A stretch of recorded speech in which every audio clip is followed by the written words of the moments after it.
It has been done in Aswan Heart Center, Egypt. He was an 83 years old male. He was an ex-smoker, not diabetic, not hypertensive. He was presented with non-ST elevation myocardial infarction with shorting troponin. He was in cardiogenic shock with bilateral fine crackles. His ECG showed diffuse ST depression in inferior and anterior leads. His echo showed impaired LV systolic function, 30%, with global hypokinesia.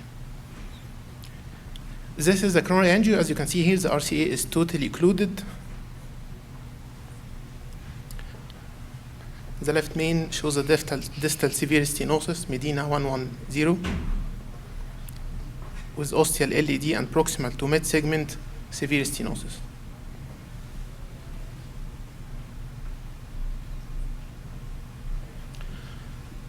Syntax score was calculated and it was 23. Surgeons were notified about the case. However, they were concerned about 2 points. First, the frailty of the patient, and the second important point that he was raised up in a rare group in Egypt called Nubian, and he speaks one of the very rare languages which will definitely affect the rehab process in the ICU. So PCI was planned. However, we had some obstacles. That patient was in cardiogenic shock and he rapidly went into pulmonary edema, was intubated and ventilated. It was preferred to be done on mechanical circulatory support. However, Impella is not available, and the whole 4 intra-aortic balloon pumps in our center were already busy on other patients. So the plan was to tackle the RCA first, and if failed, postpone PCI till secure an intra-aortic balloon pump, whether go for an emergency CABG. Regarding the left system, we are going to do a provisional stenting with a tap technique for the LCX as a bailout. Bifemoral approach, Jotkin to the RCA, gentle probing with a workhorse wire. It successfully steered along the RCA. It was pre-dilated, and 2 DES were deployed with this final result. Then the left system, with the PCI to left main LED crossing over the LCX, stented the left main LED, flaring at the ostium, and after POT, as the LCX ostium was pinched with quite sluggish flow at the LCX.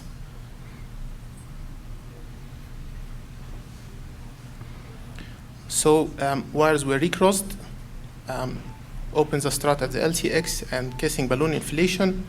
That was complicated with heaviness, probably dissection at the ostium. So we did PCI to LCX tap technique. Casing and POT.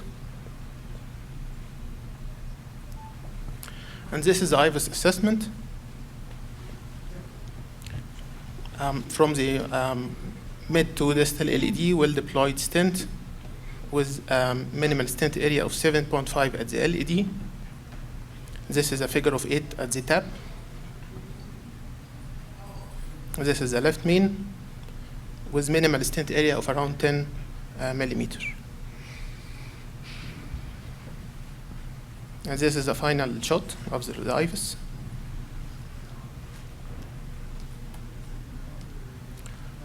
Procedure time was around 50 minutes. Radiation dose was 4 gray, contrast volume 250 cc. My take-home message is that complex high-risk patients are not uncommon during the daily practice. Heart team discussion is a dynamic process, and it extends beyond just numbers. Anatomical complexity reflected by the syntax score is not the only parameter judging the revascularization strategy, because some clinical and non-clinical factors that are not adequately reflected by scores may favor PCI. An ability to achieve complete revascularization remains a key issue when choosing the revascularization strategy. Thank you very much. So thank you. I will open up for any questions. great case, Michael. Just another example how we could treat effectively high-risk patients. Interesting that you did not have mechanical support in somebody with heart failure, and he did fine. It would have been, most people here would have probably put mechanical support for this patient, probably an Impella here in the United States, but you did a great result there.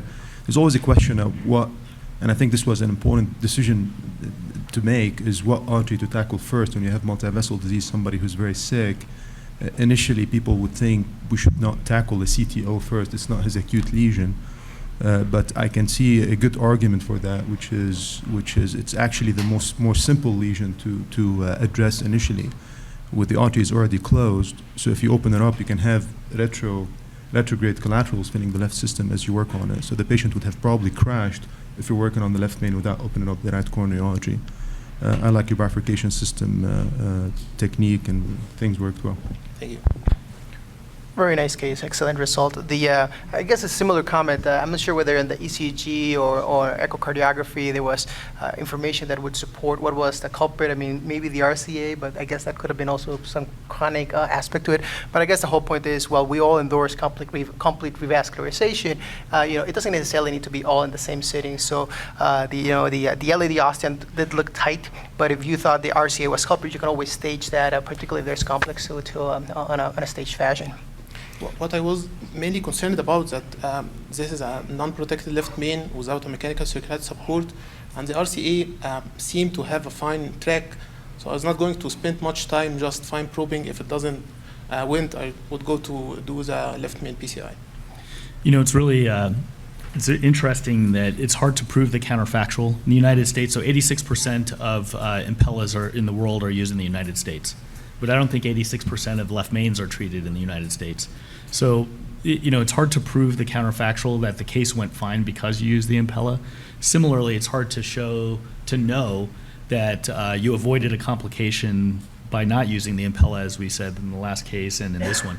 But it is interesting to me that this patient was so sick. Why was the patient in cardiogenic shock when actually it was pretty good flow through the left main and LAD? The right was occluded, and maybe it seemed chronic, but it was easy to wire. So to me, I think whenever I have this conundrum, I do a right heart cath to try to figure out, is this right ventricular failure primarily? Is that why the person's so sick? And that might help actually during the procedure to help guide what's going on, or recognizing that the person is starting to decompensate during the procedure. So that might be something that's low tech to do during the case to assist. Did you show us what his end-diastolic pressure was? No, we didn't measure the end-diastolic pressure. So I think that's something too that as a community we should be better about, is to try to understand that we're trying to support the decompensating or decompensated patient with mechanical assist where we're doing a high-risk PCI. Obviously there are those patients who do badly during the PCI, but if we know that somebody has a lot of reserve going into this, then maybe we can stress out a little bit less. Yeah, that's a great point, Dwayne. I see a lot of interventions done without, if somebody is sick, short of breath, or blood pressure borderline, it helps a lot to know what their filling pressures are, whether with right heart cath or knowing what the EDP is. If a patient like this, who's kind of, if he's relatively stable and the EDP is high, it may help sometimes to diurese him, to hold off, maybe put him on pressors, diurese him, since there's no acute lesion with an acutely closed artery, and bring him back for that if you don't have mechanical support. If the EDP is very high. And then you can make the argument that the 4 other guys on the balloon pumps are less sick than your guy, and they need to get the... They were more sick. Okay, thank you very much. Thank you.